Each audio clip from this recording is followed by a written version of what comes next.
A gravação foi iniciada. Bom dia a todos. Hoje, dia 5 de maio de 2023, 8 horas e 32 minutos. Estamos dando início à sessão de julgamento da 9ª Câmara Julgadora do Tribunal de Impostos e Taxas. Agradeço a todos os presentes, Dr. Walter, Dr. Carlos, Dr. Rodolfo, e em especial também ao Dr. Luiz Fernando, que está aqui substituindo o Dr. Rafael, tá? Tenham todos um bom dia e uma ótima sessão. Pedir, para dar início aos trabalhos, eu pedi para que acessem o processo da Nilpar.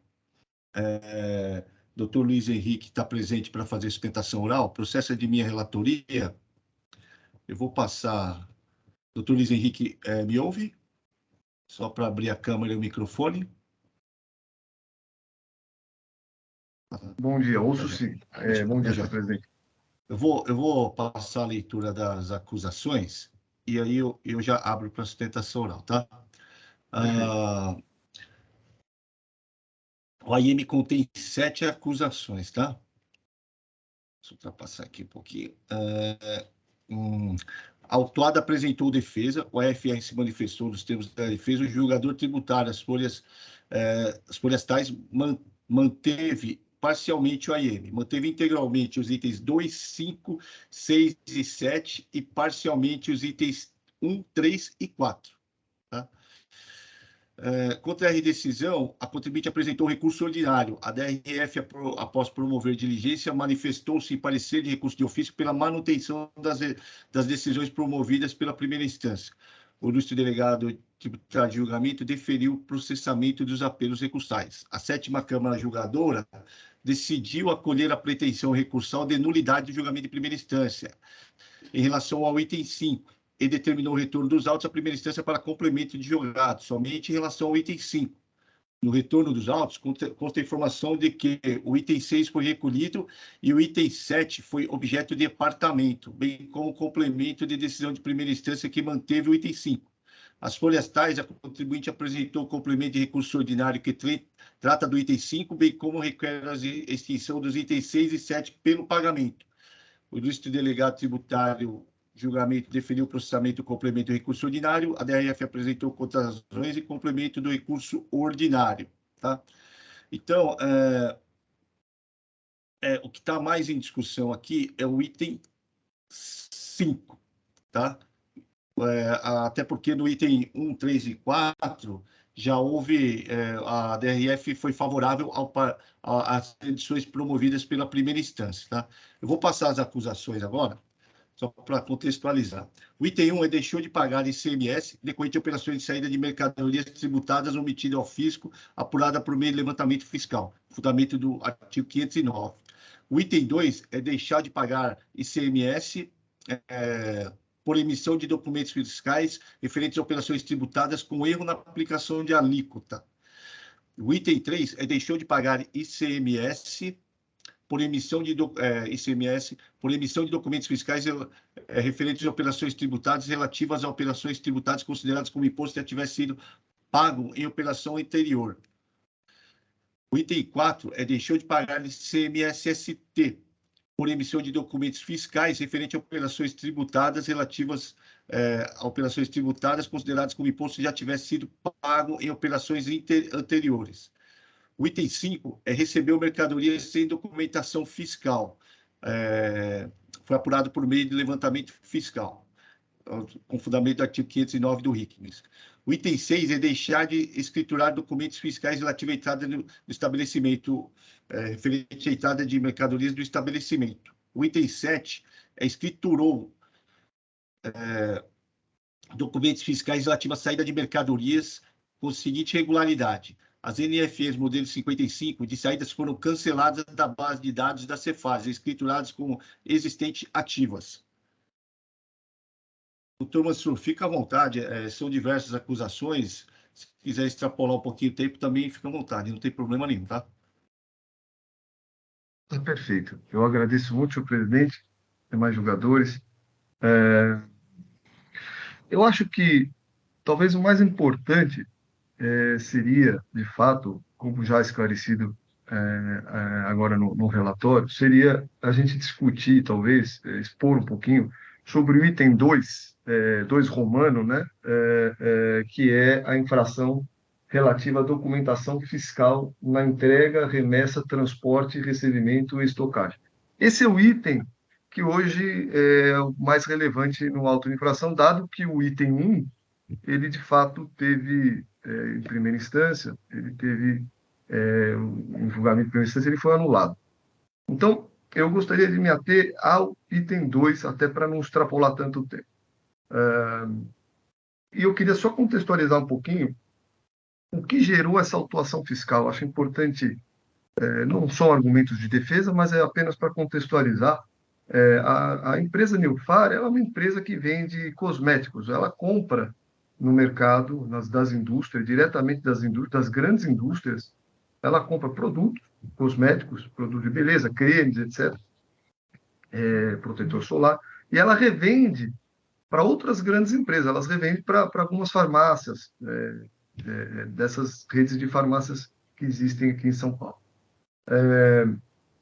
E ela acumulou certos créditos de ICMS há alguns anos atrás, e foi justamente, acho que através de portaria CAT, que ela tentou demonstrar esses créditos para recuperar esses créditos de ICMS, que iniciou-se uma fiscalização perfeita, e essa fiscalização culminou com este auto de infração. Na época da fiscalização, ela é uma empresa pequena, é uma empresa, e a gente deixa isso muito claro na impugnação administrativa, ela teve alguns problemas no momento em que ela entregou os documentos à fiscalização, principalmente sobre a questão do estoque, e a fiscalização, ao receber as notas, concluiu que haviam alguns produtos que foram adquiridos sem notas e alguns produtos que foram vendidos sem notas, né? Esse vamos dizer, é o núcleo da autuação fiscal. A Nilfar, ela nunca deixou de comprar os seus produtos com nota. As empresas que revendem esses produtos são as grandes indústrias do mercado. Primeiro que esses produtos estão todos sujeitos à substituição tributária. Então, a indústria, ao revender esses produtos, 99% deles sujeitos à substituição tributária, já recolhe esses impostos. Não há como você comprar esses produtos no mercado sem nota. Pelo menos no meu conhecimento, no conhecimento da empresa. E a venda desses produtos, ela já está sujeita à substituição tributária, o imposto já foi pago, daí o motivo até do item 1 ter sido cancelado.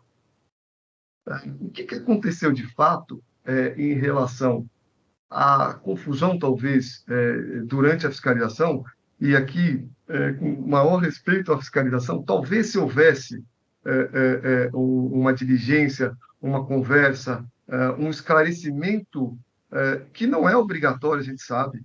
O fiscal ele pode ter a documentação, ele está convicto daquilo, ele pode autuar.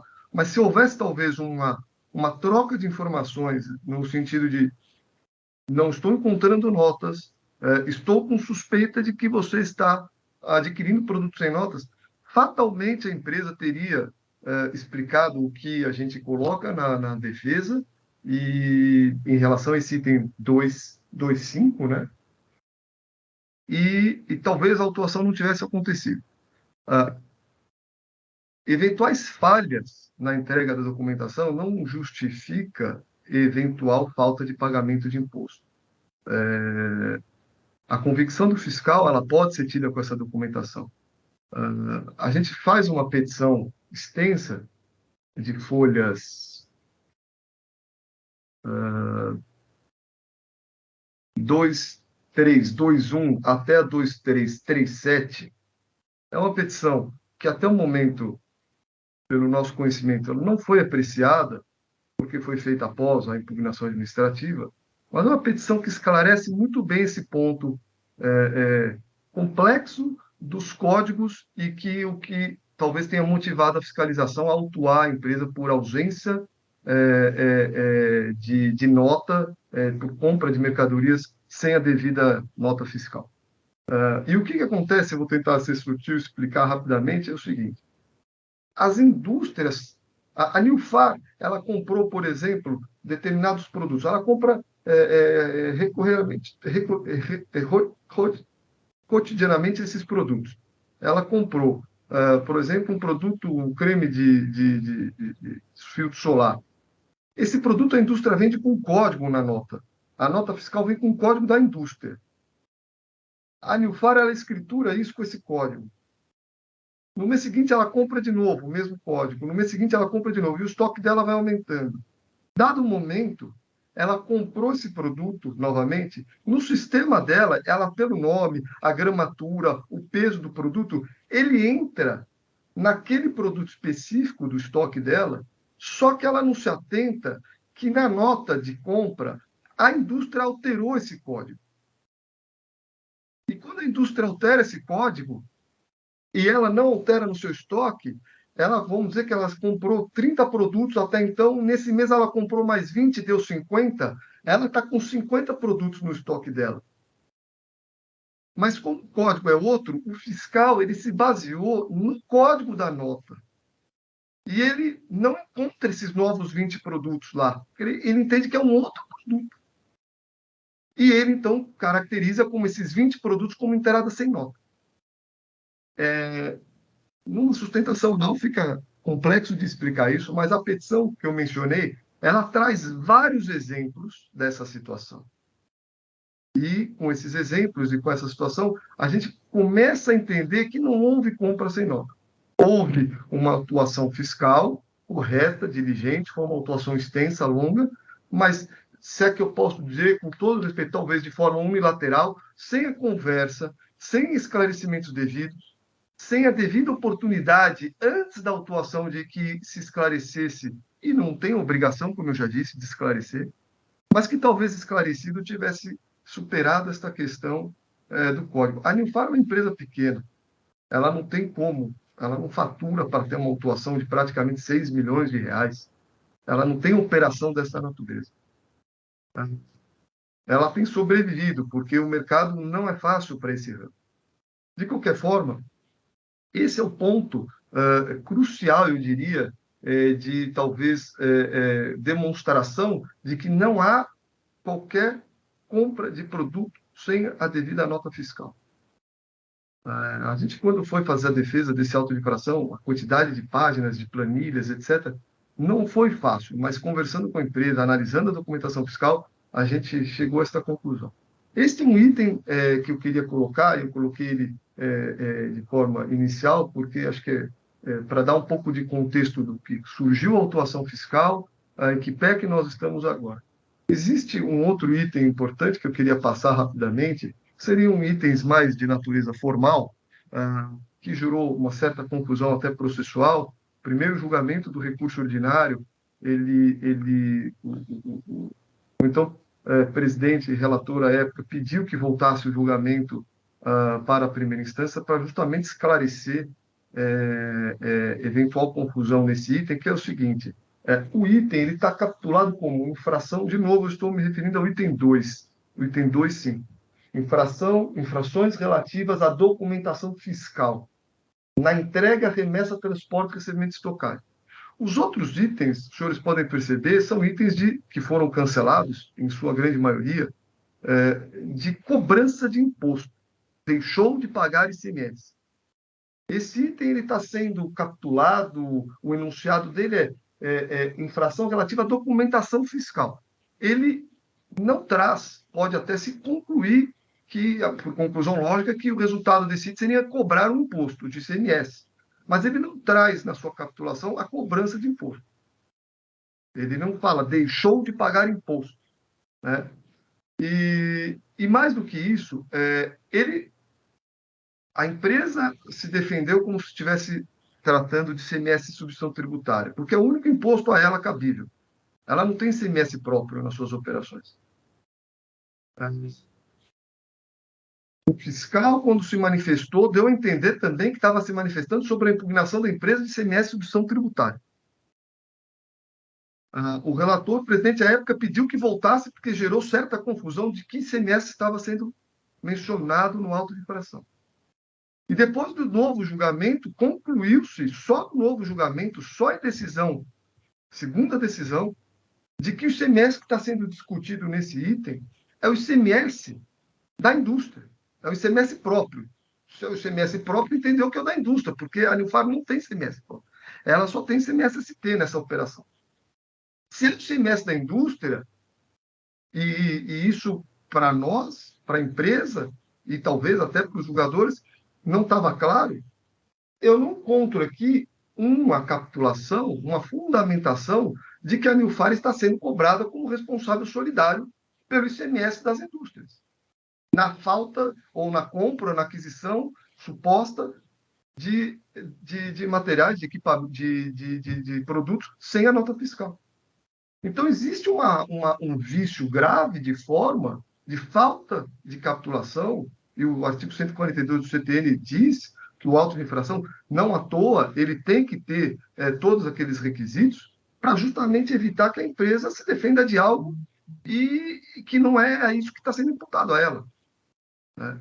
Então, além do primeiro ponto colocado sobre os esclarecimentos do porquê de eventual divergência no raciocínio da fiscalização, tem uma questão de forma que basta olhar no processo e ver que, de fato, gerou essa confusão, que faz com que a empresa, no final do dia, esteja se defendendo de um auto de infração de ICMS da indústria, pelo menos assim que eu estou entendendo, sendo que no próprio auto de infração não há, primeiro, esclarecimento sobre isso, e segundo, não tem a fundamentação de que esse ICMS está sendo cobrado por solidariedade.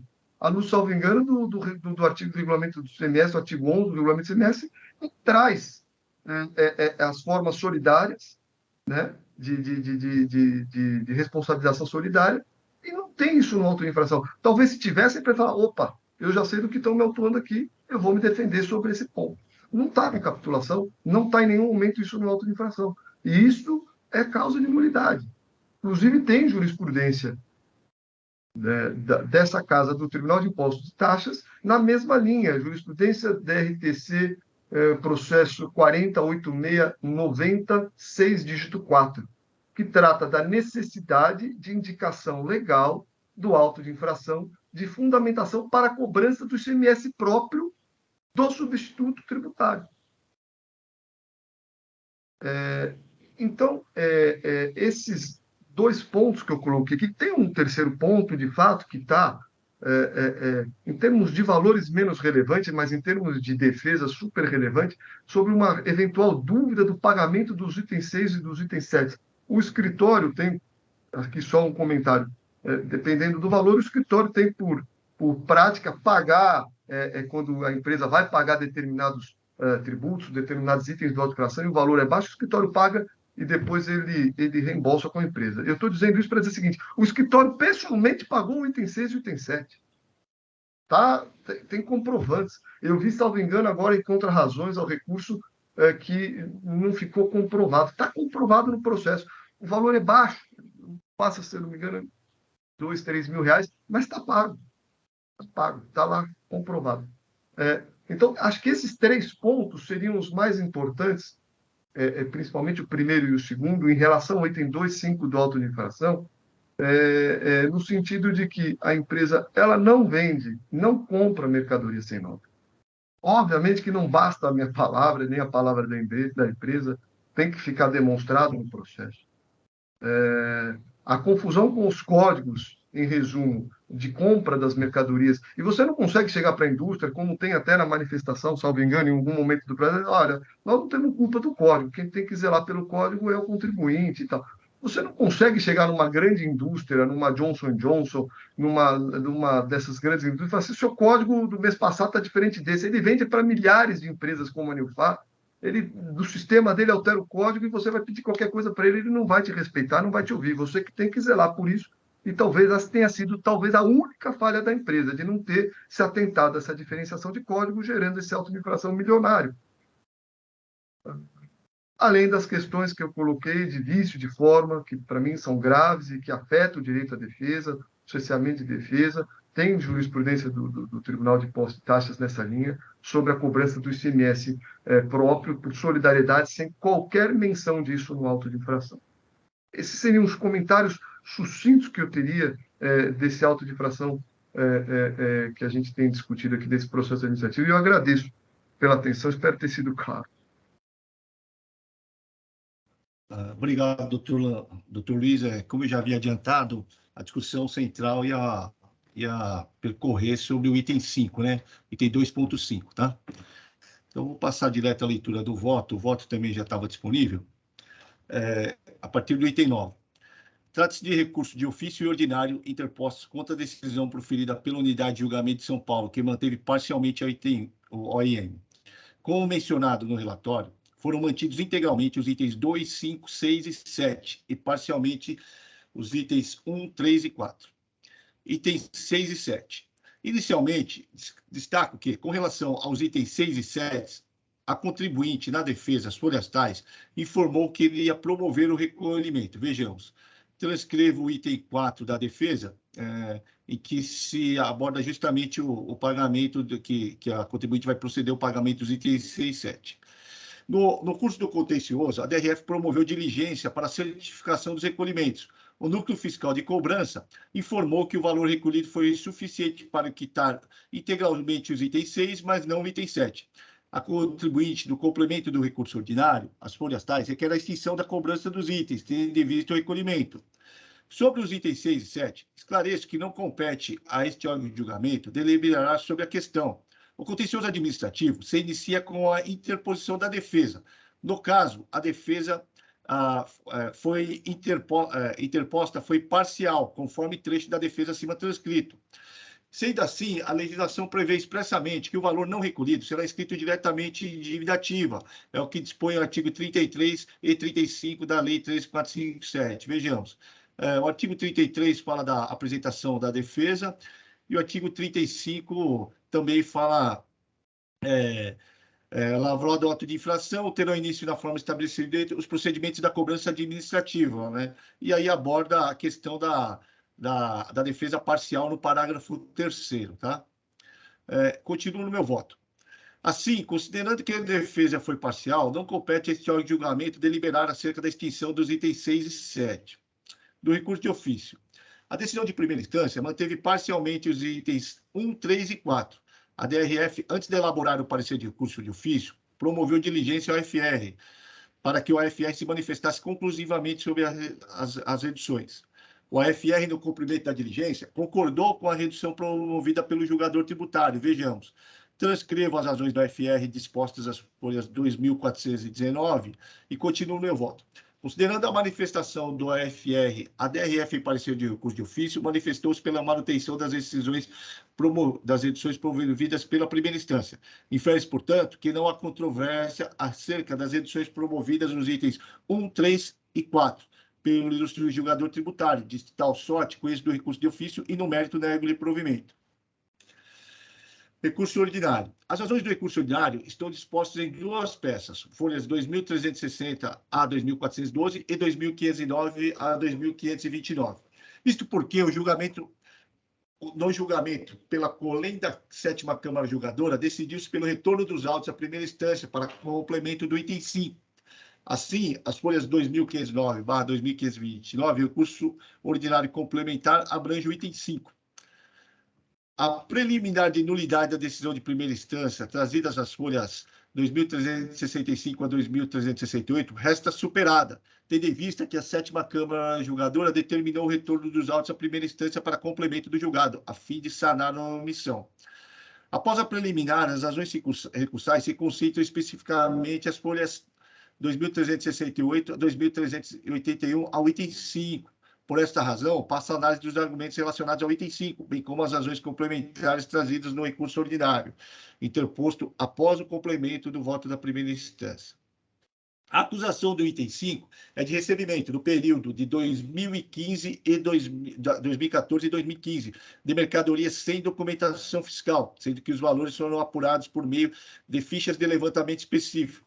Os demonstrativos de folhas 37/48 e 49/55 relacionam os produtos que compõem a acusação. A primeira instância manteve integralmente a acusação.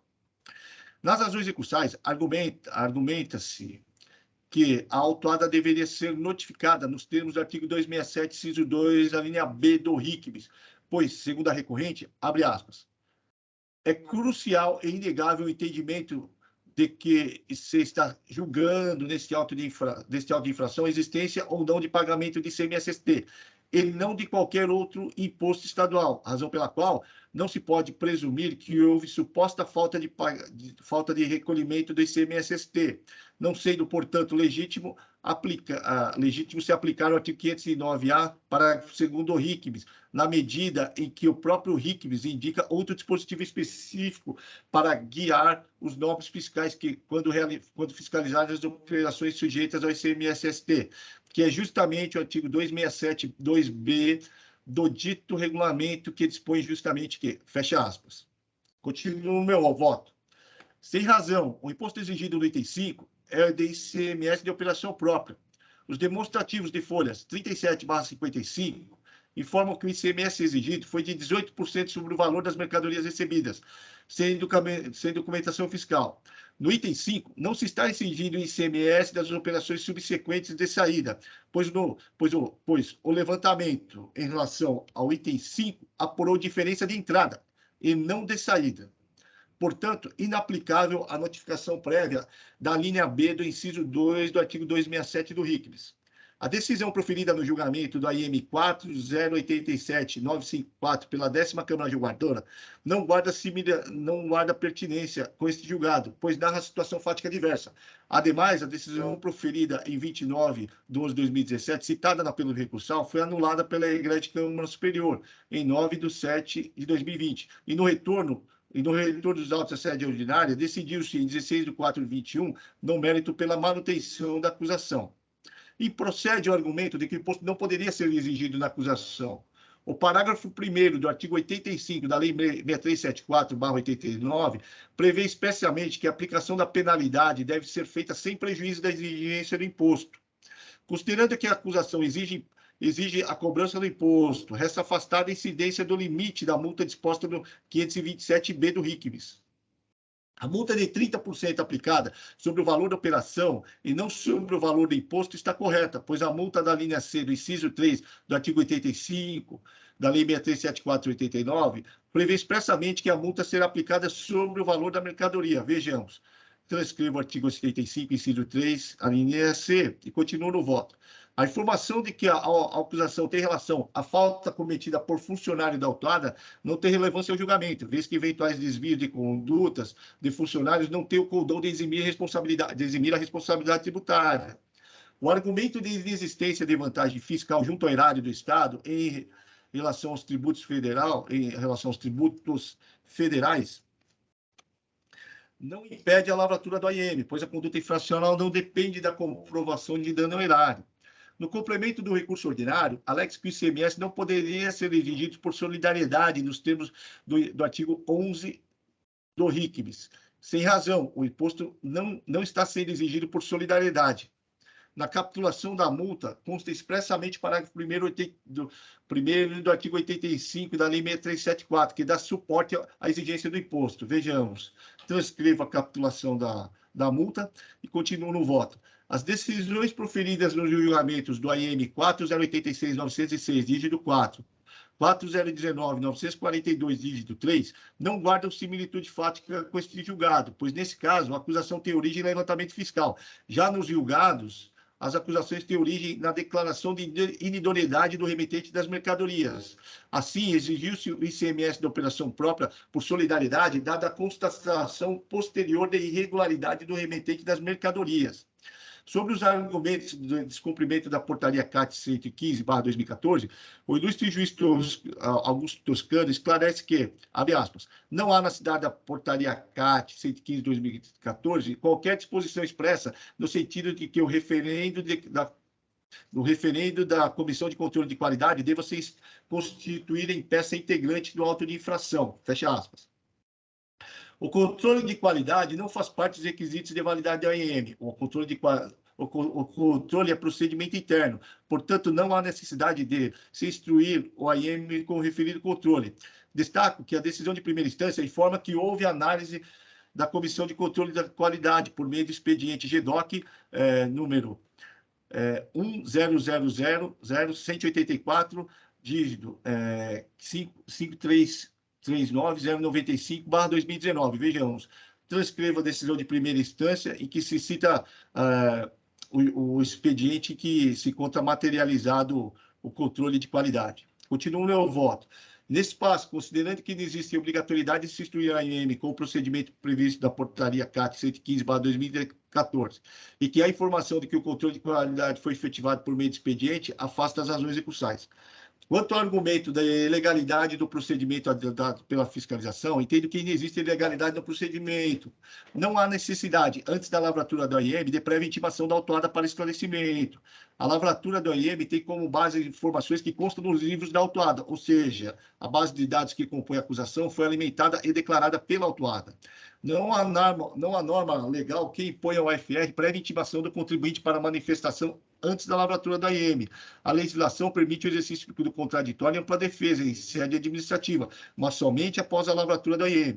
Argumenta-se, as folhas traz, que o AFR cometeu grande equívoco ao utilizar código de produtos que não constam dos estoques da autuada, no SPED.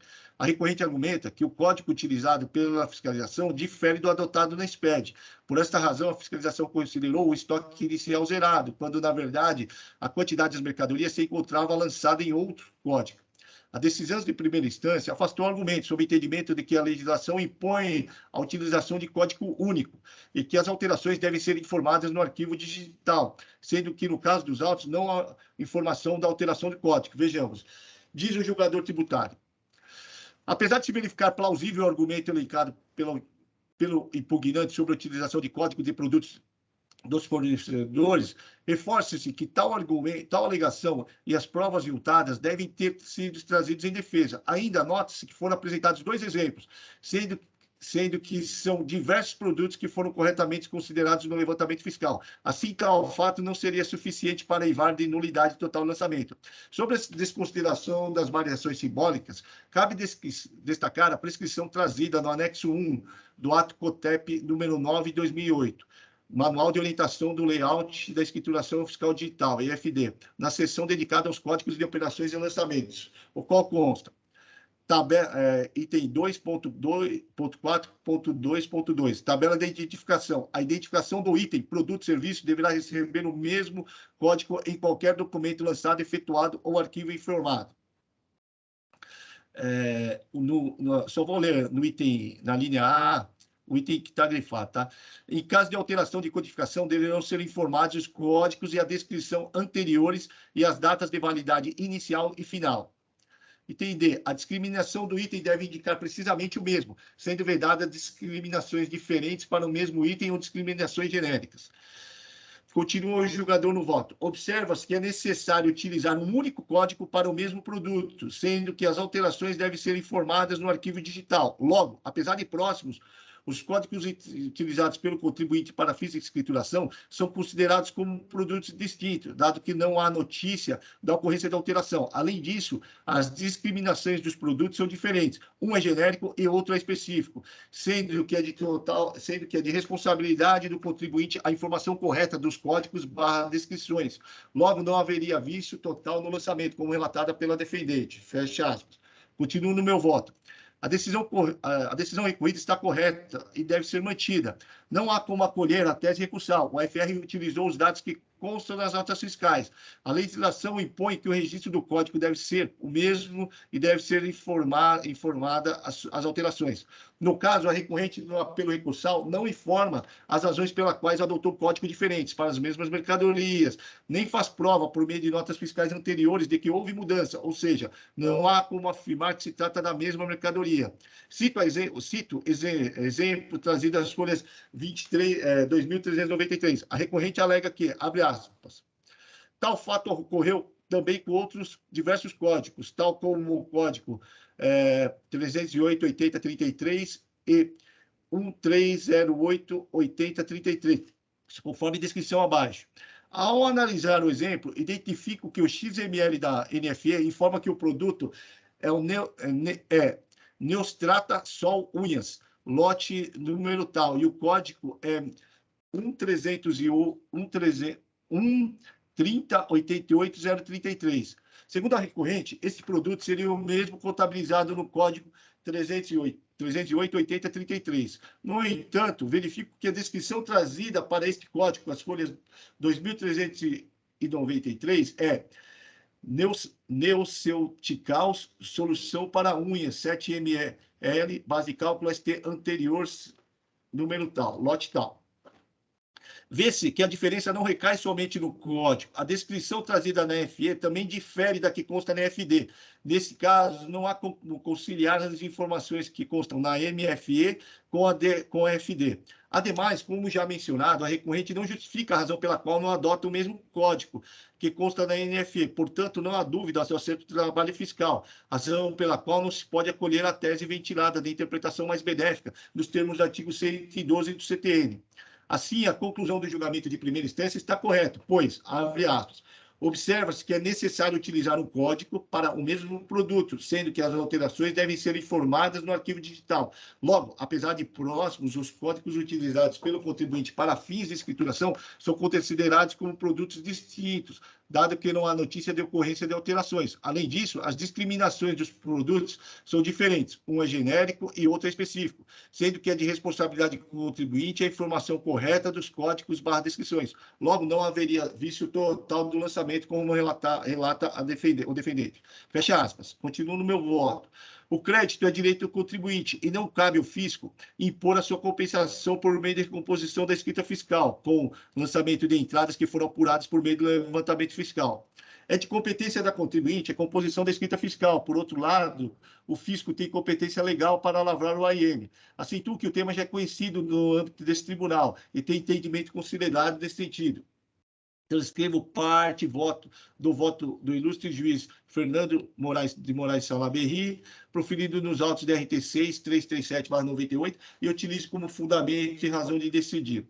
Vejamos, transcrevo parte do voto do doutor Salaberry e continuo no meu voto.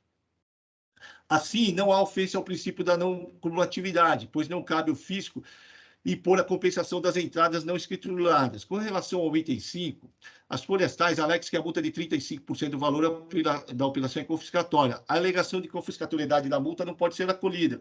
O princípio do não confisco não se estende à multa, uma vez que multa não é tributo. Multa é sanção por descumprimento de dever legal. Por oportuno, ressalto que não cabe a este órgão de julgamento afastar a aplicabilidade de multa vigente sob pena de afronta ao artigo 28 da Lei 13457.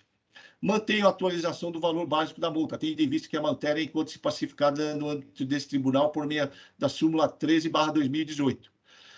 Com relação ao item 2, as folhas tais argumentam-se nulidade da acusação, uma vez que as alíquotas aplicadas não correspondem aos percentuais efetivamente devido nas operações interestaduais. A acusação do item 2 é de falta de recolhimento de ICMS por emissão de NFE referente a operações tributadas com erro na aplicação da alíquota e consideradas incorretamente como não tributadas. O demonstrativo de folhas 325/331 relaciona as notas fiscais que compõem a acusação. E não existe erro na aplicação da alíquota interna de 18% e 25% nas operações interestaduais. Isto porque, nas operações até 31/12/2015, aplicam-se as alíquotas internas às operações destinadas a não contribuintes. No caso dos autos, o demonstrativo de folhas 325/331 informa que a alíquota interna foi aplicada a remessa para não contribuinte, e as remessas ocorreram no período de 11/9/2014 a 24/11/2015. Portanto, não há erro na adoção da alíquota interna nas operações. Sobre o item 3, as folhas 2.410 alega-se ilegalidade da tributação, visto que não há nos autos documento que demonstre a origem da exigência fiscal de R$ 3.262,40. A recorrente dispõe que, abre aspas, com efeito, não há como impugnante conformar as operações, tampouco verificar os elementos básicos da autuação, como base de cálculo, alíquota, dentre outros, restando assim prejudicado o exercício da ampla defesa por parte da impugnante, incorrendo assim em nulidade absoluta. Fecha aspas. Sem razão, o demonstrativo juntado às folhas 701/702 relaciona as notas fiscais que compõem a acusação do item 3. Por fim, acolho o argumento de impossibilidade de cobrança dos juros acima da taxa Selic, tendo em vista a revisão da súmula 10/2017 desse tribunal, que assim dispõe. Transcrevo a súmula. Assim, em relação ao recurso ordinário, acolho somente o argumento relativo à limitação dos juros, tendo em vista a revisão da súmula 10/2017 do TIT. No mais, mantém integralmente a decisão recorrida. Antes posto, considerando as provas dos autos, com esse do recurso de ofício e ordinário, e no mérito, nego-lhes com êxito do recurso de ofício e no mérito nego-lhe provimento. E, com êxito do recurso ordinário e no mérito dou-lhe parcial provimento para somente reduzir os juros, demora e os incidentes na atualização de base de cálculo, consoante eu dispor a súmula 10 deste tribunal. Vou fazer o registro do voto e já abro para discussão. Só um minuto, por gente.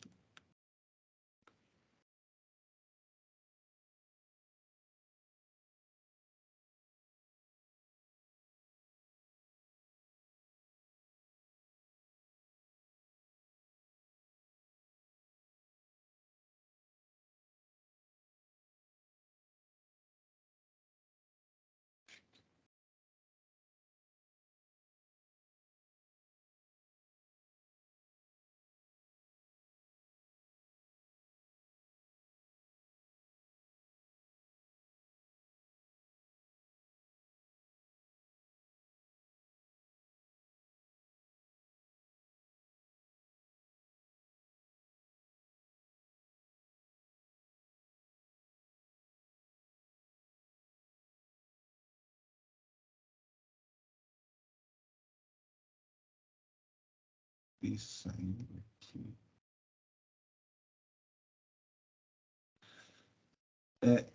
Eu acabei caindo do sistema EPAT aqui, só um minutinho, tá? Que eu vou voltar.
Caiu o meu sistema, eu vou ter que sair aqui para reiniciar o computador. Peço 2 minutos. Só um minutinho, por gentileza.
O voto já está registrado. Eu aplaudo para os debates. Alguém tem alguma dúvida? Doutor Carlos Henrique, eu não estou vendo o doutor Carlos.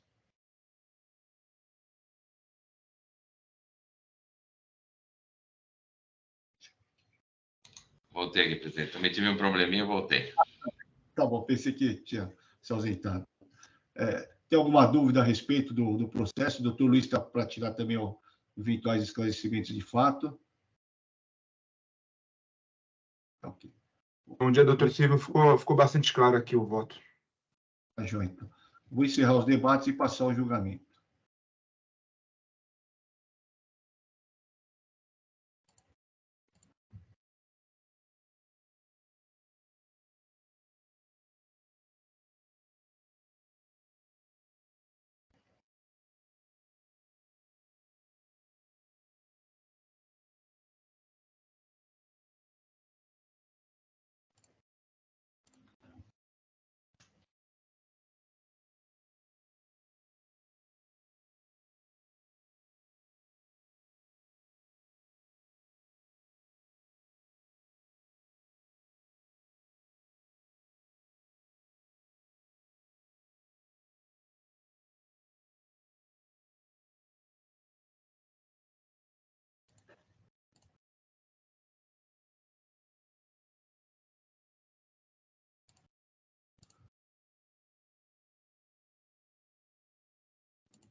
Doutor Luiz Henrique, a decisão foi unânime, tá? Foi pelo parcial provimento do recurso ordinário, só para limitar os juros à taxa Selic nos termos da súmula 10 que foi revisada. No mais, foi mantido o auto de infração, tá? Nos termos da decisão de primeira instância. Negócio também provimento ao recurso de ofício, tá? Perfeito. Senhores, agradeço pelo julgamento, pela atenção de todos. Obrigado, tenha um bom dia. Se quiser continuar, se quiser sair também, fica à vontade. Tá? Muito obrigado. Bom dia para todos. Bom dia.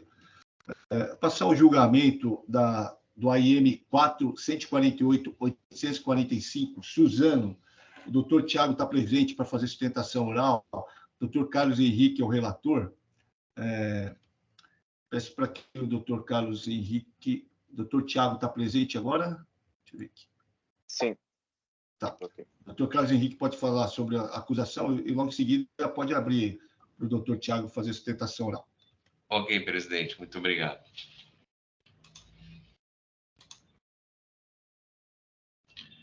Vamos lá. O auto de infração é composto de duas acusações.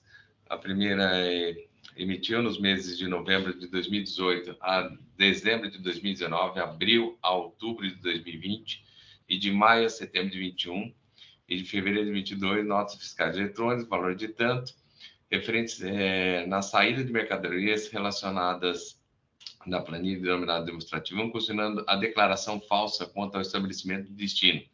Os documentos fiscais relacionados ao referido demonstrativo foram classificados nos termos do artigo 184.3, combinado com o artigo 59, parágrafo 1º do item 3 do RICNES.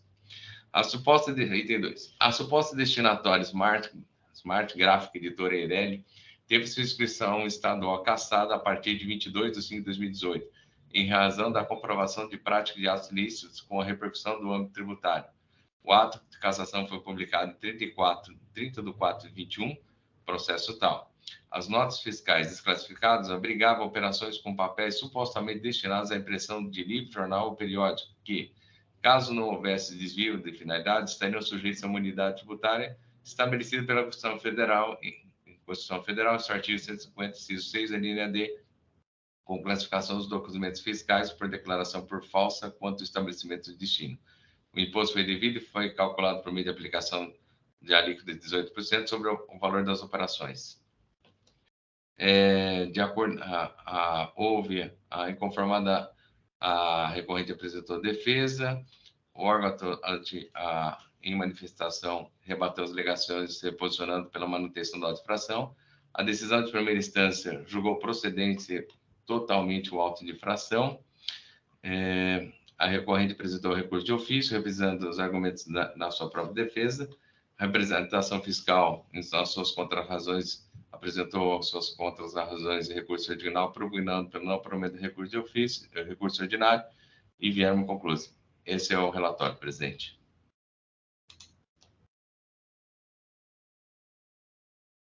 Doutor Tiago, pode ficar à vontade, doutor Tiago. Bom dia a todos. Obrigado. Bom, como o doutor relator já apontou, né, a cobrança de ICMS nesse processo, ela é referente a um período aí de 2018, um período de 2019, uma parte de 2020, maio a setembro de 2021, e vai até o período mais recente é fevereiro de 2022.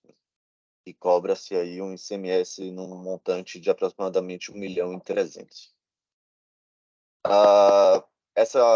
Esse ICMS ele é exigido em relação a essas operações que a Suzano promoveu de venda de papel imune para essa empresa denominada Smart Gráfica, né?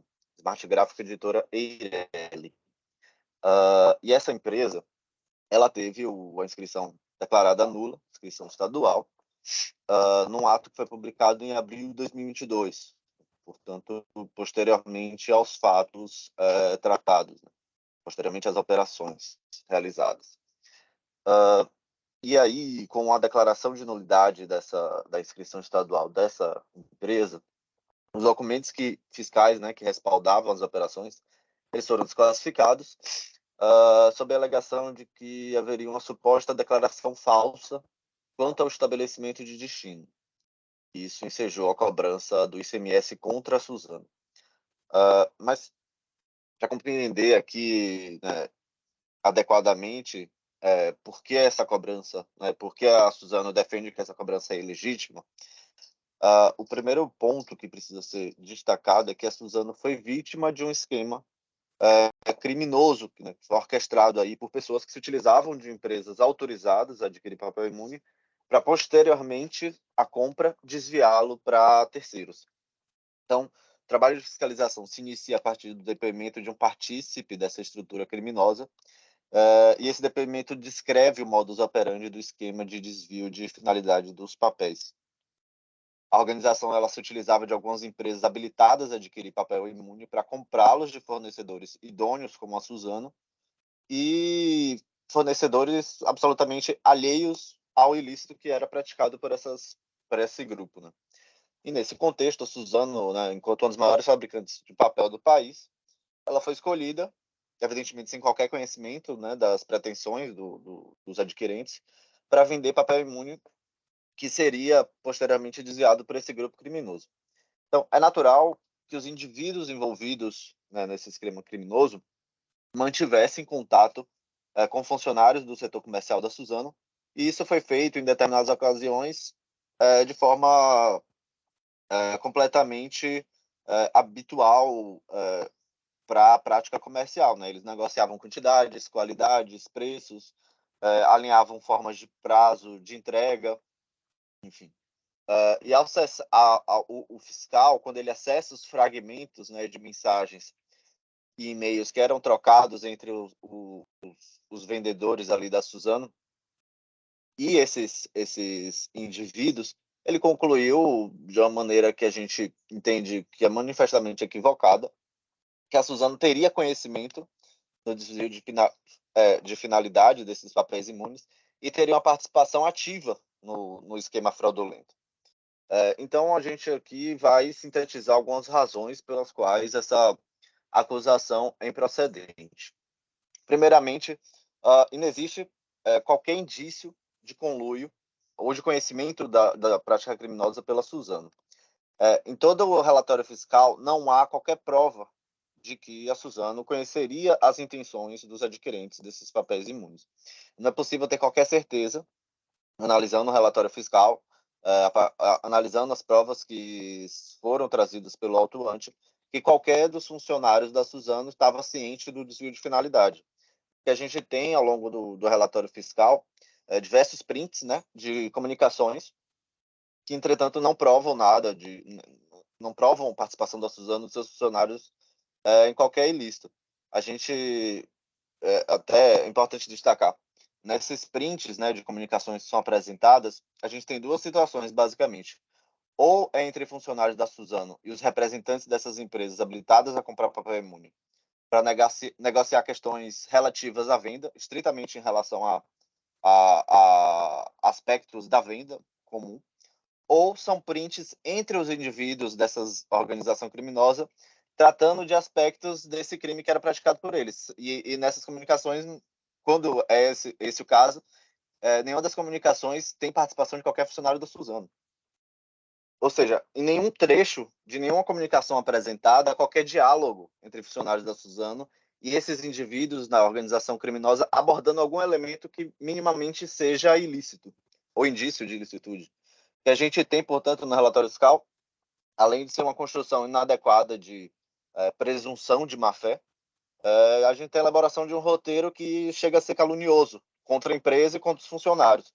Assim, a partir das comunicações que são juntadas pela fiscalização, não há qualquer indício de conluio ou má-fé, né, dos funcionários da Suzano. A fiscalização ainda cita comunicações absolutamente normais entre os vendedores da empresa e terceiros, nessa tentativa de imputar a eles que havia algo além da compra de papel, que absolutamente inexiste. E a boa-fé da Suzano, nesse contexto, ela é suficiente para afastar esses efeitos retroativos que tem a declaração de inidoneidade dos adquirentes.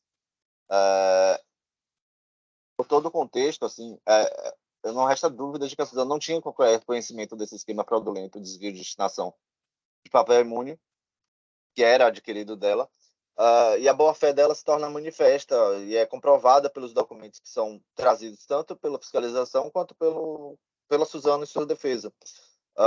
Na linha, né, do tema 272 do STJ da súmula 509, a gente tem a veracidade das vendas realizadas, que isso é demonstrado, sendo que as comunicações juntadas pela fiscalização chegam até mesmo a comprovar que se tratavam de operações efetivas.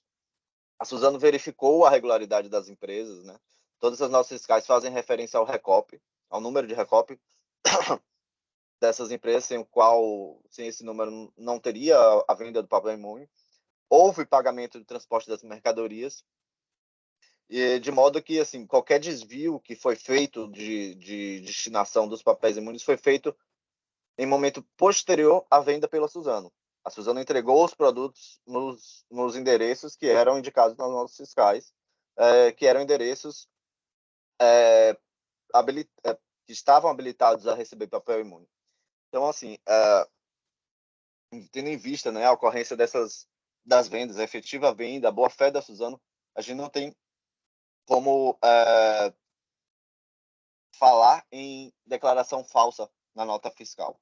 A Suzano, com base nas informações que ela tinha à época, que ela podia ter à época, indicou adequadamente o destinatário da mercadoria e sobre ela, efetivamente, não podem retroagir os efeitos dessa declaração de inidoneidade. E assim, qualquer cobrança, né, relativa a esse tributo que deixou de ser pago nessas operações somente poderia recair sobre o adquirente. A gente tem a portaria CAT 14 de 2010, né, o artigo 2º dessa portaria estabelece exatamente isso, que nessas circunstâncias o adquirente do papel o adquirente do papel imune é que deve arcar com esse custo do imposto que não foi pago. Além disso, eu gostaria também de destacar que a acusação carece de verossimilhança. A acusação ela parte do pressuposto de que a Suzano teria interesse na repartição, né, entre os inúmeros partícipes desse clima fraudulento, do resultado dessa sonegação que seria pretendida pela organização criminosa.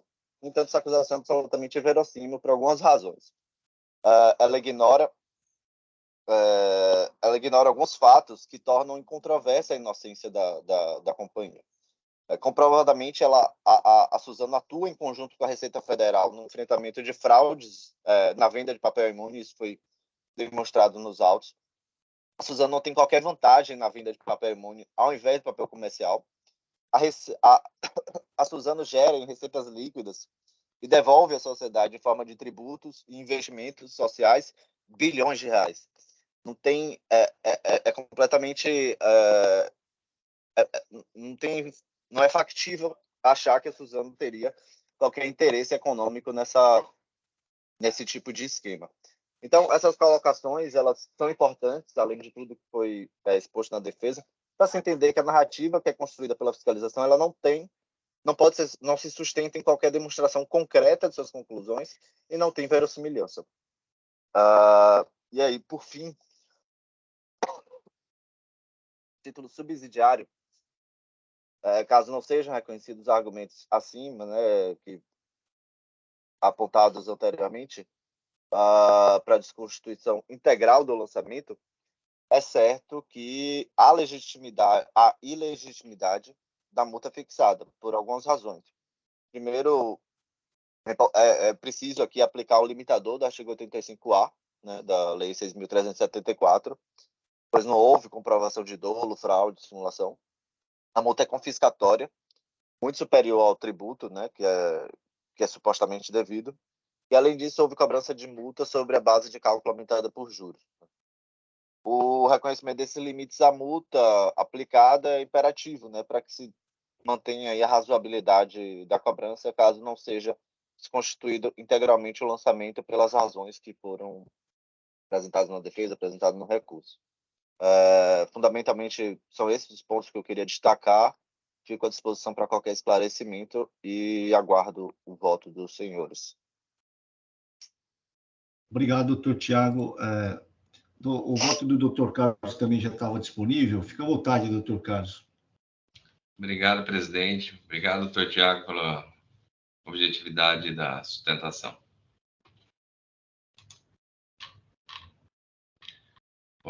Vamos ao voto. Primeiramente, cabe destacar que a autuação fiscal versa sobre emissão nos meses de novembro de 2018 a dezembro de 2019, de abril a outubro de 2020 e de maio de 2021 e de fevereiro de 2022, notas fiscais eletrônicas na saída de mercadorias consignando a declaração falsa quanto ao estabelecimento de destino. Os documentos fiscais relacionados ao referido demonstrativo foram desclassificados nos termos do artigo 184, inciso 3, combinado com o artigo 59, item 1, item 3 do RICMS.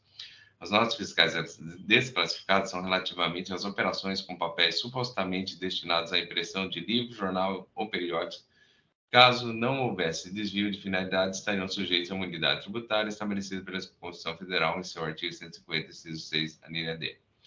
Para comprovar a infração, a fiscalização produziu o relatório circunstanciado do auto de infração, folhas 10 e 76, elaborado nos termos do artigo 26 da portaria CAT 95 de 2006, com o objetivo de instituir o procedimento administrativo de cassação de inscrição estadual da Smart Graphic Editora Irene, processo tal, acostadas folhas 247 e 389, em que foram relacionadas notas fiscais eletrônicas e a notificação fiscal de folhas 83 e 84, resposta da notificação fiscal tal, nos termos de apreensão da JF, a JF Administradora de Bens Irene, de Arnaldo Ribeiro e de Marcos Antônio Bertoleto, e de depoimento de Joaquim Madrim, de folha 409, 414.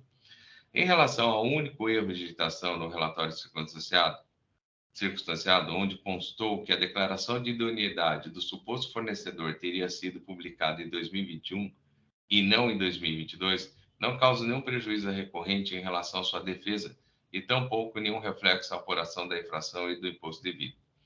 A recorrente afirma que a retroatividade do ato de cassação de inscrição estadual jamais poderia alcançar o terceiro de boa-fé, como é seu caso. Ocorre que o reconhecimento da idoneidade tem caráter meramente declaratório e não constitutivo de direitos, como bem salienta a representação fiscal, não influindo a sua publicação ou a época em que ocorra na validade do documento fiscal irregular, desde a sua validade do documento irregular, desde a sua emissão. Se o estabelecimento destinatário era simulado, as notas fiscais emitidas, independente do momento de sua emissão, violaram o artigo 127, inciso 2 do RICMS. Não é porque o fisco apenas apurou a idoneidade em momento posterior que ela já não existia à época das operações de venda. O fato declarado é preexistente, sendo evidente que o documento é idôneo porque contém falsidade e não porque um ato da administração assim o declarou. Ou seja, não importa se as transações comerciais ocorreram antes da data da declaração mencionada, pois o ato pelo qual o fisco consta a irregularidade dos documentos é meramente declaratório e não constitutivo de direitos. Assim, no tocante às preliminares, não há razão para a decretação da nulidade do auto-infração, eis que a capitulação das disposições legais infringidas e da multa estão corretas e o auto de infração foi lavrado por autoridade competente, contendo a descrição do fato gerador, matéria tributária, cálculo do tributo devido, a identificação do sujeito passivo e a penalidade aplicável, nos termos do artigo 142 do CTN. E as infrações foram perfeitamente escritas de forma clara e objetiva. Embora a recorrente alegue que não há qualquer indício, muito menos prova efetiva, de conluio ou má-fé de qualquer de seus funcionários, pois, ao contrário do que alega a fiscalização, as comunicações entre vendedores e terceiros são normais, além de que há comprovação de que ela teria sido vítima de uma ação criminosa, print de folha 39, comprova que os funcionários da recorrente mantinham um grupo de WhatsApp com a participação de funcionários da Plena Print e do grupo que articulou a fraude. A recorrente alega que o fisco confunde desvio com venda, mas a venda não consegue elucidar de que tipo de operação era realizada entre Plena Print e Suzana, envolvendo a de Pádua e Patrícia Miranda, confirma funcionários da Plena Print, folhas 40, e pessoas ligadas à fraude à disponibilização de 12 toneladas de papel e solicita pagamento e a recorrente não explica o porquê a Plena Print e o João Maiolino precisam ter simultaneamente essa informação, como salientado pela fiscalização. Há diversas provas acostadas ao relatório circunstanciado de que o papel adquirido da recorrente com a Destino Smart tinha sua finalidade desviada. A recorrente alega ainda que não teria conhecimento de que o destinatário dos produtos seria diferente do indicado do documento fiscal. No entanto, no relato da manifestação fiscal, de folhas 805 a 810, estou comprovado que não há empenho por parte da autuada em identificar seus clientes, perceber inconsistências e semelhanças na relação entre pessoas e empresas, talvez por confiança de que, recebendo pagamento da empresa destinatária e exigindo recop e ato declaratório, a responsabilidade jamais cairia sobre a empresa vendedora. Todavia, cabe ao contribuinte tomar as medidas necessárias para assegurar a irregularidade das empresas com quem negocia, como estabelece o artigo 22A da 6.374/89, da qual eu transcrevo. No tocante ao argumento da boa-fé, este somente foi utilizado nos casos de creditamento do ICMS com furo em documentos fiscais declarados inidôneos, a partir do julgamento do RESP 1148-444 do egrégio STJ, onde, de acordo com a jurisprudência afirmada, a condição de comerciante de boa-fé sujeita à verificação do adimplemento cumulativo de vários requisitos, a saber, a. Da demonstração de exigência no momento da celebração do negócio jurídico, da documentação pertinente à assunção da irregularidade do remetente indicado da nota fiscal, b. A apresentação da prova de pagamento de remetente indicado na nota fiscal e demonstração de veracidade de compra e venda efetuada. Na boa-fé, objeto da súmula 509 do STJ, do seguinte teor, da qual eu transcrevo. Deste modo, a súmula se refere a uma situação específica de boa-fé. No caso de aproveitamento de crédito, não é aplicável a hipótese deste auto-infração, pois trata de infração por emissão de notas fiscais eletrônicas na saída de mercadorias, consignando a declaração falsa quanto ao estabelecimento de destino. A recorrente emitiu notas fiscais de saída sem o destaque do ICMS, porque supostamente as operações se destinariam a papel imune e que supostamente as mercadorias teriam como destino estabelecimento credenciado no RECOP, e que daria destinação constitucional citada, impressão de livros, jornais e periódicos. No entanto, restou comprovado pelos documentos acostados que o destino das mercadorias não foi indicado nos documentos fiscais, sendo absolutamente impossível para a fiscalização conhecer o destino real que tiveram. Deste modo, não atestado de tal destino do papel e de sua aplicação efetiva, atendeu às finalidades afastando a imunidade. Cabe destacar a responsabilidade do autuado, independente de sua intenção, conforme dispõe o artigo 136 do CTN, da qual eu transcrevo. Em relação à infração, há que observar que os canhotos analisados no relatório circunstanciados indicam que o destino do papel era desviado já na retirada na recorrente. Embora a recorrente alegue que verificar o canhoto ultrapassa o limite da boa-fé, o fisco deve verificar a entrega se estava efetivamente se dando para a empresa que constava como destinatária de seus documentos fiscais, em razão das circunstâncias que envolviam a fiscalização e que concluiu que ocorreu o desvio da finalidade, e na maioria das vezes dentro das instalações da recorrente.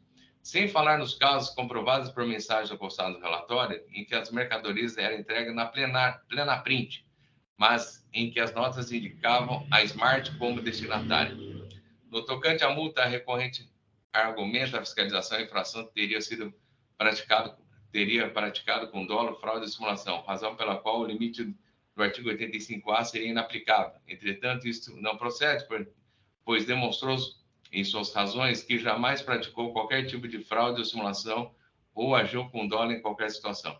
Razão, neste ponto, também não assiste a recorrente, visto que a legislação tributária só admite a aplicação do artigo 85A nos casos que não há exigência do imposto, não se aplicando a hipótese deste auto-infração, que diz respeito à falta de imposto.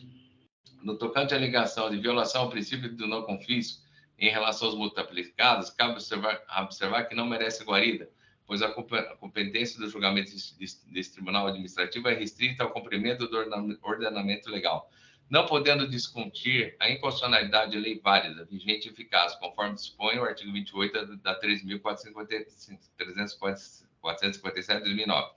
Ressalvadas as hipóteses em que a inconstitucionalidade tenha sido proclamada em ação de indireta inconstitucionalidade ou por decisão definitiva do STF em via incidental, desde que o Senado Federal tenha suspendido a execução do ato normativo. Deste modo, sendo certo que o agente administrativo agiu nos termos da lei, no meu entendimento, é no sentido que a legislação tributária em vigor é vinculante para a atividade de lançamento efetuada pela fiscalização tributária, devendo o órgão de julgamento verificar a sua aplicação, haja vista que o órgão de julgamento e o fisco paulista estão vinculados à lei e à obediência aos princípios da legalidade, não havendo assim que se fala em ofensa aos princípios constitucionais mencionados. Não cabe a aplicação do artigo 527-A do RICMES, a hipótese dos autos, tendo em vista que não há nos autos fato relevante ou justifique a redução ou relevação, havendo inclusive notícia de existência de muitos autos de infração lavrados contra a recorrente, sendo essa inclusive reincidente na infração de que se trata o presente auto de infração. Deste modo, há antecedentes desabanadores em razão da existência de outros autos de infração com ela lavrados pela fiscalização, que afasta a aplicação do artigo 527-A. Resulta, portanto, afastada de forma irremediável a aplicação do 527-A. No tocante à atualização dos vales da multa, esse Tribunal de Impostos e Taxas já consolidou o entendimento que está acumulado em seguidos termos, a súmula 13. Assim, a multa, como é penalidade aplicada por descumprimento da obrigação tributária principal acessória, visa punir o frator que tem agido em desacordo com a legislação tributária. Desse modo, a multa do caráter coercitivo visa desestimular a prática infracional, estando perfeitamente subsumido em hipóteses autos. O disposto decidido por conhecer o recurso ordinário e negar provimento, mantendo em íntegra a decisão que julgou procedente o auto de infração e multa, mantendo a multa aplicada. É assim como eu voto, presidente. Está em discussão, vou aguardar o registro do voto do Dr. Carlos. O voto dele também já estava disponível. Alguém tem alguma dúvida? O Dr. Tiago está presente para esclarecimentos. Fique à vontade. Já está registrado, presidente. Dr. Walter, Dr. Carlos, tem alguma dúvida? Podemos encerrar os debates. Não, presidente, concordo com o voto do relator. Ok. Concordo com o relator também, não ficou nenhuma dúvida, presidente. Ok. Vou encerrar os debates e passar ao julgamento.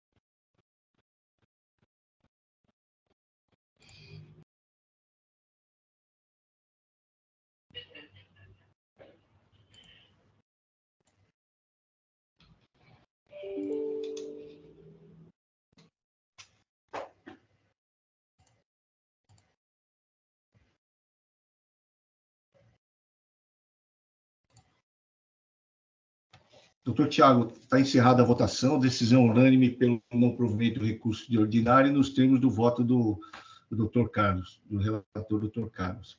Tá ok? Entendi. Tá joia. Tenha um bom Obrigado, dia, bom trabalho. bom final de semana. Obrigado, até mais. Passar o julgamento. Processo de minha relatoria, Ingram Microinformática Limitada, IM 4086946. Doutora Fernanda, está para fazer sustentação oral?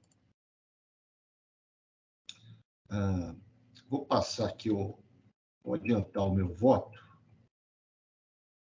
Só um minutinho. Doutora Fernanda, está me ouvindo? Aqui já. Bom dia, doutora Fernanda. Bom dia a todos. Deixa eu só fazer uma pergunta aqui, doutora. Eu estou convertendo o julgamento em diligência, tá? Então, o que acontece? Eu não votei no mérito, tá? Caso os demais me acompanhem ou alguém queira levar para analisar o mérito, né? Então, ele vai ter o voto discordante e ele vai voltar para mim fazer o voto de mérito, tá? Então, como não foi dado o voto de mérito, a senhora quer aguardar para fazer a sustentação oral no retorno? Perfeito. Perfeito, tá. Vou passar a leitura do voto. O voto também já estava disponível. E aí, se alguém tiver alguma dúvida em relação à diligência e até a matéria, a doutora Fernanda está aqui e ela pode esclarecer aos demais julgadores, tá? Vou passar a leitura do voto.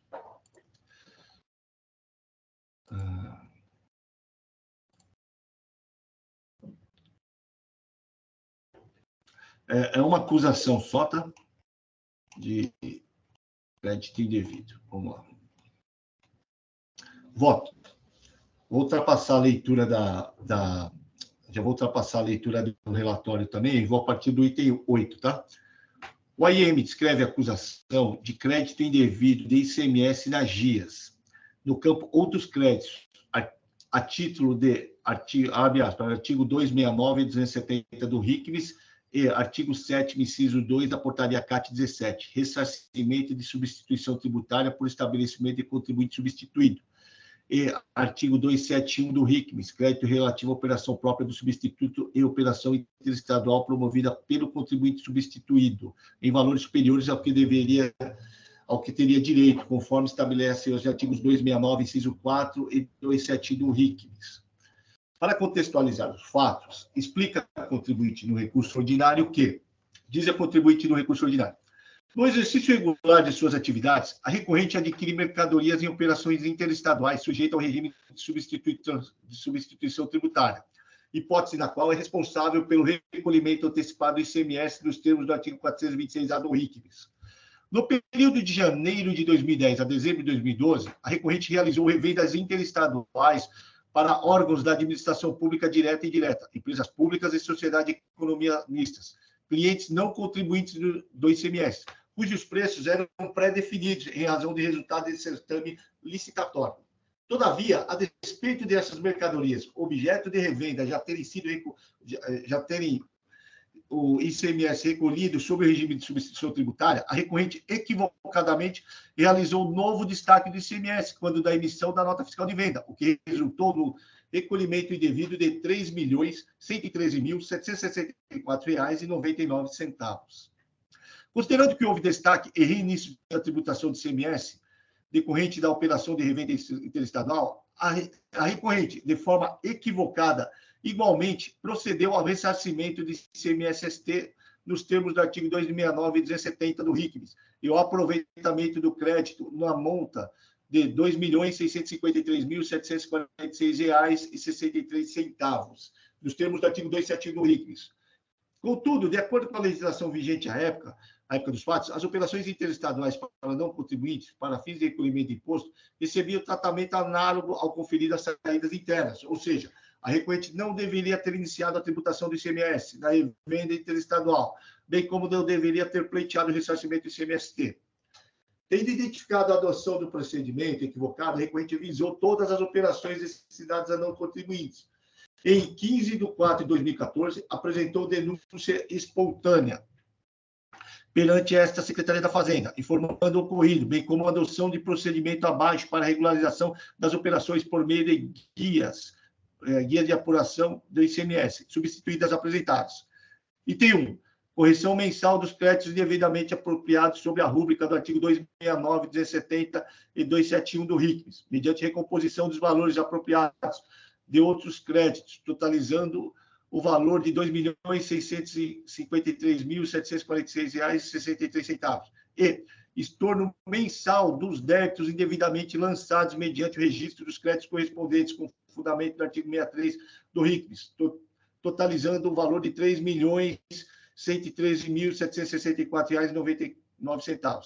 Veja-se que, ao adotar o procedimento indicado nos itens acima, a recorrente buscou corrigir e aperfeiçoar o ressarcimento da tributação indevida das revendas interestaduais a não contribuintes, por meio da escrituração dos créditos, não só mediante a adoção do procedimento adequado, mas também pela solicitação do ressarcimento do valor correto, uma vez que anteriormente havia deixado de ressarcir cerca de R$ 460.018,36. Fecha aspas.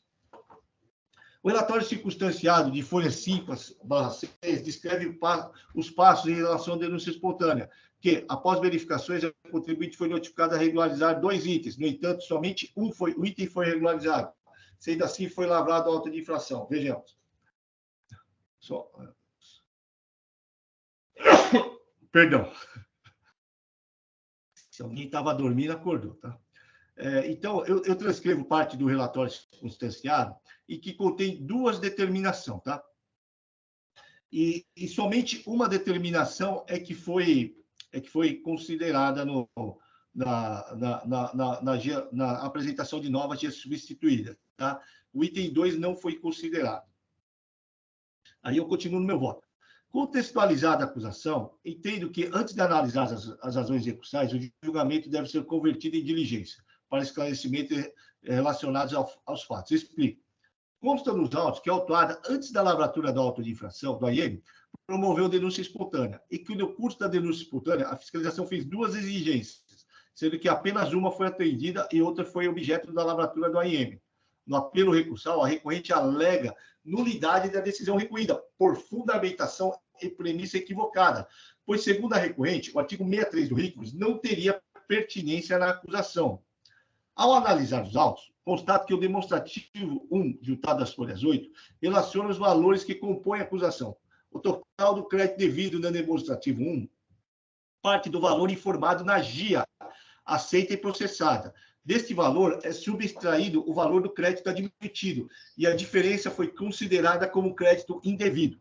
O demonstrativo 1, salvo melhor juízo, parte de valores constados nas GIAs apresentados antes da denúncia espontânea.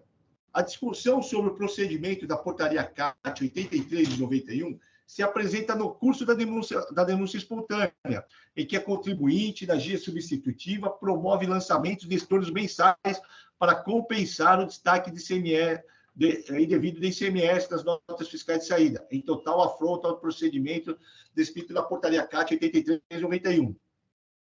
Nesse cenário, entende que o julgamento deve ser convertido em diligência para esclarecimento de fato, pois, me parece, salvo melhor juízo, que as GIAs que contemplam o lançamento de estorno não foram processadas.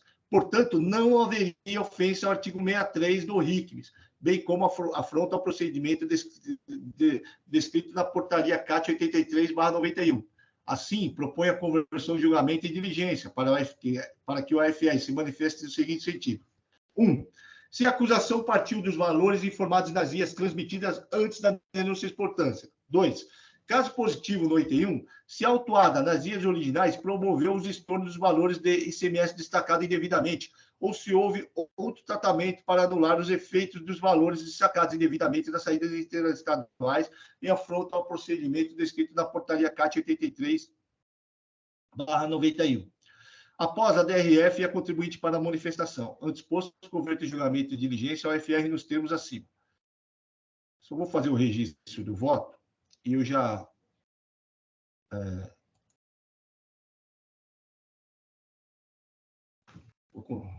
Aqui. Primeiro, desculpa pelo espirro aqui, né? Porque tem uma rinite atacada, então é um problema. O que aconteceu? Existe uma discussão que já vem vindo desde a instalação do contencioso, que seria a discussão do 63 e da não observância da portaria CAT.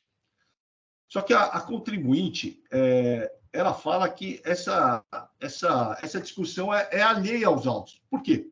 Porque isso daí, ela só haveria o aproveitamento do crédito se as guias que foram transmitidas, as guias substitutivas, que foram transmitidas, que foram feitas, né, que foram confeccionadas no curso da denúncia espontânea e transmitida, teriam sido aceitas. E quando eu olho o auto de infração, eu vi que, que nesse sentido, me parece que ela tem razão. Por quê? Porque o auto de infração, ele parte das guias originais, né? E, nesse caso, as guias originais, elas não contemplam essa hipótese que estava em discussão na denúncia espontânea. Por quê? O que ela faz na denúncia espontânea? Ela vai lá e fala, olha, eu emiti nota fiscal com destaque de imposto. E essas notas fiscais, essas mercadorias, quando da entrada no estabelecimento, eu fui lá e recolhi o ICMS-ST de toda a operação. Só que eu promovi venda interestadual. E eu fiz destaque de ICMS indevidamente. Ou seja, eu recolhi 3 milhões. E aí, na denúncia espontânea, ela quer fazer a compensação desse valor mês a mês, do destaque indevido, das guias substitutivas. Tá? E o fisco fala, não, para esses casos, você devia pedir a restituição. Só que ela não conseguiu transmitir nenhuma guia substitutiva. Então, por isso que ela fala que essa discussão ela está longe do que aconteceu no auto de infração, né? Então, por isso que eu estou convertendo o julgamento em diligência. Só perguntando, doutora Flávia, eu entendi certo isso, né? Está correto, relator. Só um ponto é que, no momento da denúncia espontânea, que foi lá em 2014, né, cuja finalização dela só ocorreu em 2019, não sabemos exatamente porquê, né, o auto de infração foi lavrado antes disso, bem antes. Quando foi feita a denúncia espontânea, foi feita a denúncia espontânea dos 2 eventos. Né? Dos 2 eventos, isso. Do evento relacionado ao aproveitamento, recuperabilidade indevida de ICMS-ST, né? Porque já que ele deu uma saída tributada em operação interestadual para não contribuinte, tributando a alíquota de 18%, ele recuperou o ICMS-ST. Então, ele fez os 2 procedimentos. Na denúncia espontânea, eles aceitaram esse primeiro procedimento, que é o destaque, o estorno. Só que eles estão cobrando nesse auto o estorno. Mas eles justificam com este crédito que o senhor está falando, que não tem e não foi objeto de receita. Então, porque não foram transmitidos as guias. Né? Exatamente. Então, assim, e é na segunda guia que contemplava esse tipo de estorno, né? Em todas elas. Na verdade, foi apresentada a primeira guia no momento da denúncia espontânea. Essa foi solicitada em 2014. Em 2016, o fisco, depois de 2 anos da denúncia espontânea, fala assim, olha, você tem um erro no primeiro item, né, que eu chamo de recuperabilidade do ICMS-ST, você lançou uns valores errados, conserta, e em relação ao estorno do débito, eu não vou aceitar. Bom, a denúncia espontânea é de todo, né? Não é de parte, mas tudo bem. Aí o contribuinte foi lá e retransmitiu a guia, consertando o que ele pediu em relação ao item 1, que é, por sinal, objeto de autuação aqui, e em relação ao item 2 falou assim, olha, não faz sentido, porque é venda para consumidor não contribuinte, eu não preciso provar que eu tive, não sei o que, eu fiz a denúncia espontânea, portaria CAT 81 não se aplica. 2 semanas depois veio a lavratura do auto. Mas a lavratura do auto tem como fundamento a não aceitação em função da portaria CAT 81. Mas por que ele faz isso? Porque ao fazer isso, é como se ele, né, dissesse que houve uma apropriação de crédito no passado maior, né? Mas aceitou a denúncia espontânea em relação a esses mesmos valores. Não sei se o senhor teve a oportunidade de ver, no decorrer do processo, a primeira solicitação do primeiro julgador foi que o fisco fizesse uma guia colidida, porque se há uma divergência entre as informações constantes da guia, ele deveria ter feito uma guia colidida. Iria demonstrar exatamente isso que o senhor está falando, mas o fisco se negou a fazer. Depois, segundo a diligência, foi solicitada uma planilha, como o senhor está pedindo, de todas as operações de saídas internas, aquisições internas e interestaduais. Também foi feito, todos os dados, foi ignorado também, e a gente permanece aqui na discussão do 63, que não tem nada a ver com a discussão dos autos. Tá bom. Alguém tem alguma dúvida? Quer se manifestar? Vou encerrar os debates e passar o julgamento, tá?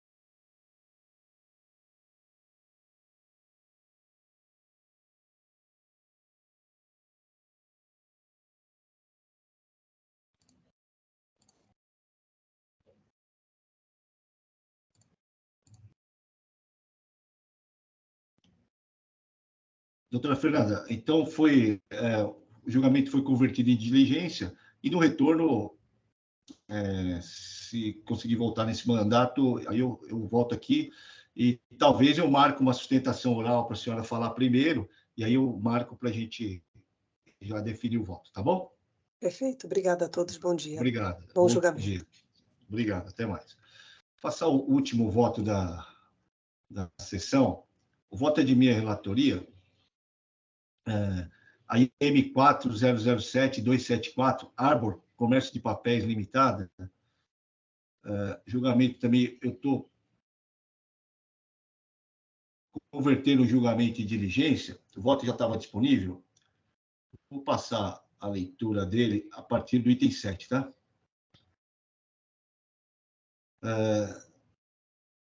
O AM contém acusação de emissão de documentos fiscais e operação de saída de mercadoria, papel, sem destaque de imposto, com o pressuposto de benefício de imunidade, consignando a declaração falsa contra estabelecimento de destino e que não atende às condições previstas no item 3 do parágrafo 1º do artigo 59 do RICOS. Ainda destaco que o relato infracional informa que, abre aspas, a suposta empresa destinatária, Ariete, Editora e Comércio de Livros Limitadas, e tal, que não se encontrava no local à época das operações, teve sua inscrição estadual declarada nula por simulação de existência de estabelecimento, nos termos da portaria CAT 95, conforme se comprova pelos documentos citados, da impossibilidade de se determinar o destino dada mercadoria, vez que o suposto destinatário das mesmas simulou existência de estabelecimento, fica prejudicado o benefício previsto da Constituição Federal, em seu artigo 150, inciso 4, a linha D, acolhido pelo RICMS no seu artigo 7º, inciso 13, que exige textualmente seja conhecida a finalidade a que se destina o papel. Portanto, está sendo exigido neste AM ICMS calculado pela alíquota de 18% aplicado sobre as operações. Fecha aspas. Antes de analisar os méritos das razões recursais, converto o julgamento em diligência. Isso porque a autuada alega a tese da boa-fé das razões recursais, em sede defensiva anexa diversos documentos. A defesa e o apelo recursal não contém planilha que concilie a prova, com respectivas operações. Atende-se que a apresentação da prova de forma organizada é ônus da parte que a apresenta. Nesse sentido, foi decidido no processo DRT 2.270/99, de relatoria do ilustre doutor Antônio Augusto Pereira de Carvalho. Transcrevo a decisão. Assim, continuo no voto. Assim, considerando que a análise da boa-fé trazida no apelo recursal depende essencialmente da análise das provas, e que completa e autuada a apresentação da prova de forma organizada, converto o julgamento de diligência para que a autuada, junto aos autos, planilha em que concilie cada nota fiscal que compõe a acusação, que consta no anexo 1, de folhas 8 a 22, com o respectivo documento fiscal apresentado, se houver, indicando as folhas dos autos em que se encontra juntado. Antes posto, converte julgamento de diligência para que, no prazo de 30 dias a contar da publicação dessa decisão, a autuada elabore e junte planilha aos autos que identifique a prova apresentada de descrição com a respectiva folha e que se encontra com o item correspondente, nota fiscal que compõe a acusação. Após a OFR e a DRF para manifestação.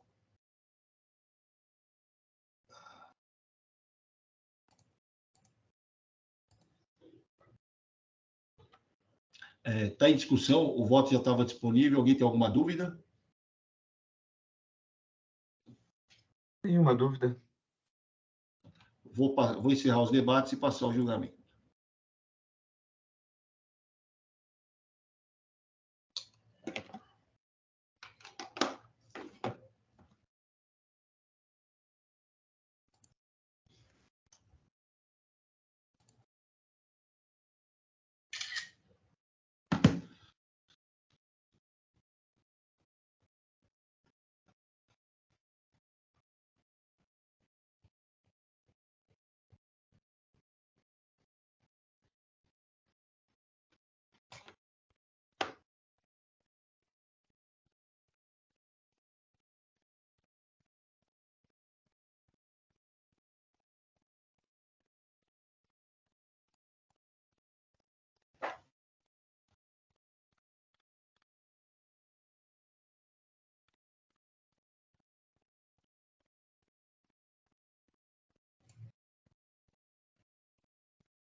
Encerrado o julgamento do AIM 4007-274, e consolidado julgamento convertido em diligência dos termos do voto do relator, o julgamento desse processo, eu encerro a sessão de julgamento. Agradeço a presença de todos, em especial ao Dr. Luiz Eduardo, que compareceu aqui em substituição do Dr. Rafael. Peço que todos aguardem, tenham um bom dia e um bom final de semana. Obrigado, bom dia. Obrigado, Dr. Luiz Fernando. Bom dia.